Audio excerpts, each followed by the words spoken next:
السلام علیکم، بسم اللہ الرحمن الرحیم، اللہم صلی علی محمد و علی آل محمد وبارک وسلم۔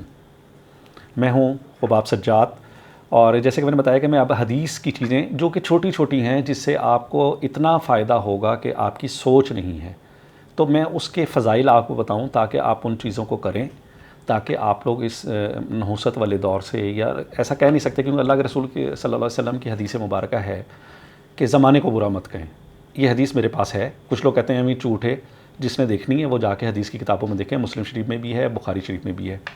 اور اب جو میں آپ کو ایک اللہ تعالیٰ کے رسول صلی اللہ علیہ وآلہ وسلم کا چھوٹا سا عمل، ٹھیک ہے، چھوٹا سا عمل بتا رہا ہوں جس سے کہ رزق، اللہ کے رسول صلی اللہ علیہ وسلم فرمایا کہ اتنا رزق اس صحابی کو ملا۔ اچھا، اللہ کے رسول صلی اللہ علیہ وسلم نے اس میں کرائٹیریا یہ نہیں رکھا تھا، یہ اصل میں ہماری سب کی تربیت ہو رہی تھی، ٹھیک ہے۔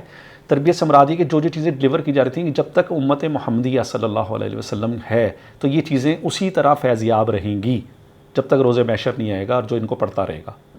تو اس میں کسی قسم کا بھی آپ کو اس عمل کے اندر یہ نہیں ہونا چاہیے کہ یہ کام نہیں کرے گا، ٹھیک ہے۔ یہ بات ضرور رکھیں کہ یہ اللہ کے رسول کے الفاظ ہیں، حدیث سے ثابت ہیں، صحیح ستہ کی کتاب کی حدیث سے بول رہے ہیں، آپ چیک کر سکتے ہیں۔ تو اس کو بس یہ ہے کہ تھوڑی سی تکلیف ہے گھر میں آنے جانے کے، جیسا میں طریقہ بھی بتاؤں گا، اور آپ کو وہ واقعہ بھی بتاؤں گا جس میں نبی اکرم صلی اللہ علیہ وسلم نے اس ذکر کو تلقین فرمایا، مثلا بتایا۔ اچھا، حضرت سہیل بن سعد رضی اللہ تعالیٰ فرماتے ہیں کہ ایک شخص نے حضور صلی اللہ علیہ وآلہ وسلم سے عرض کیا کہ میں حد درجہ تنگی، معاشی، روحانی، جسمانی پریشانی میں مبتلا ہوں، رزق مجھ پر تنگ ہے، آپ کچھ تعلیم فرمائیے، کچھ بتائیے یا رسول اللہ صلی اللہ علیہ وسلم۔ میں کھانے سے فاقے، میرے بچے بھوکے، میں بھوکا، میرے گھر میں فاقے کا عالم ہے، مجھے کچھ تلقین فرمائیے۔ اب دیکھیں، اللہ کے رسول ان کو کچھ اور بھی دے سکتے تھے کھانے کے لیے، کسی کو کہہ سکتے تھے۔ پہلے نبی کریم صلی اللہ علیہ وسلم کا ایک طریقہ یہ بھی ہوتا تھا کہ کوئی آدمی ایسی شکایت کرتا تھا یا کہتا تھا تو رسالت میں آپ کسی ایسے صاحب حیثیت آدمی کی ڈیوٹی لگاتے تھے کہ بھئی اس کے گھر رزق پہنچا دو، اس کے گھر یہ کھجوریں پہنچا دو۔ لیکن اللہ کے رسول صلی اللہ علیہ وآلہ وسلم نے ایسا نہیں کیا۔ آپ نے ان کو ایک ذکر بتایا کہ یہ ذکر کرو گے اللہ تمہیں اپنے غیب سے اور اپنی جناب سے، جسے غیبی مدد کہتے ہیں، اتنا رزق دے گا کہ تم لوگوں میں بانٹتے رہو گے۔ نبی کرم صلی اللہ علیہ وسلم نے فرمایا جب تم گھر میں داخل ہو، باہر سے، جیسے اب ہم گھر سے اپنے گھر میں داخل ہوتے ہیں تو آپ فرماتے ہیں کہ جب تم گھر میں داخل ہو تو کہو السلام علیکم یا رسول اللہ صلی اللہ علیہ وسلم وبارک وسلم، السلام علیکم یا رسول اللہ صلی اللہ علیہ وسلم وبارک وسلم۔ اس طرح سے آپ نے زور سے سلام کہنا ہے۔ یہ اللہ کے رسول نے کہا، خواہ گھر پہ کوئی ہو یا نہ ہو، ٹھیک ہے نا۔ یہ نہیں دیکھنا، کیونکہ کئی لوگوں کے پاس چابیاں ہوتی ہیں، وہ جاتے ہیں، چابی کھولتے ہیں، خود انٹر ہو جاتے ہیں۔ میں بھی اپنے گھر میں ایسے ہی کرتا ہوں، اور اکثر دروازہ بھی کھلا ہوتا ہے۔ جو لوگ سیکیورٹی پرپز کے ایسے علاقوں میں ہیں کہ ان کا دروازے باہر کے مین ڈور کھلے ہوتے ہیں۔